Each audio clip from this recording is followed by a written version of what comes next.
Rudy Giuliani has been dogged by questions in the past about his colleagues. Well, there is another one that has now arisen because of a defense of a longtime friend, and Chief Investigative Correspondent Brian Ross is here with that. Brian? Good morning, Diane. For Rudy Giuliani, it is apparently a case of loyalty to a close friend. But the friend is a priest accused of sexually abusing teenage boys and currently banned from performing his priestly duties by the church. And now some of the priest accusers want to know why Giuliani is defending and protecting him.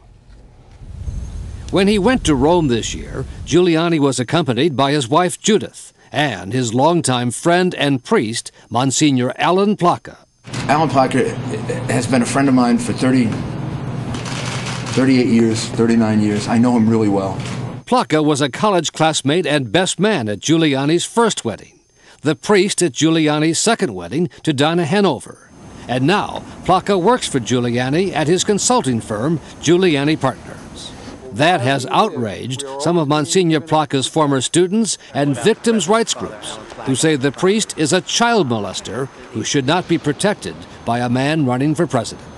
Anything that gives Monsignor Alan Plaka any credibility or access to kids is very risky and dangerous, and we think that Giuliani, especially as a former prosecutor, should realize this. I'm Father Alan Plaka, a priest of the Diocese of Rockville Center in New York. Monsignor Plaka was told by the church to stop performing his priestly duties in 2002, as two former students and an altar boy came forward with their allegations. Alan Plaka molested me in January of 1975, and that's when it started.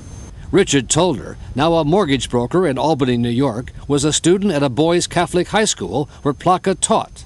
Appearing publicly for the first time, Tollner says the abuse started when he and Plaka were making posters for a Right to Life march. As he started to explain how these posters should be done, I realized that something is rubbing my body, and I didn't know what it was, when after a minute or two I realized that he's feeling me.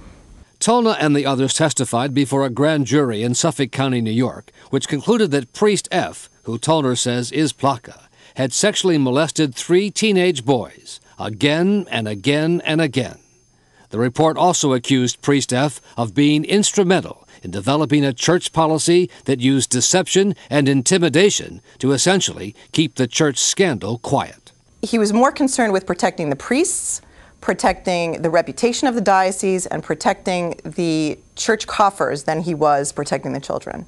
No criminal charges were brought against Plaka because of the statute of limitations, and he denied the allegations. It was just months later that Giuliani put Plaka on the payroll of Giuliani Partners, where Plaka now works. Giuliani defended Plaka last week on the campaign trail after protesters in St. Louis and Milwaukee confronted him. Hasn't been accused of anything, hasn't been convicted of anything. We give some of the worst people in our society presumption of innocence and benefit of the doubt. And this is more than that. I mean, I know the man, I know who he is, so I support him. This man did unjust things, and he's being protected and employed and taken care of. It's not a good thing. Monsignor Plaka would not speak with us for this story, but a Giuliani spokeswoman did arrange for 4 other students from the same school, although from a different class, to vouch for Father Plaka. They said they had not been molested and that they had never heard of allegations like this when they were at the school. Diane. All right, Brian Ross investigates. Thanks, Brian.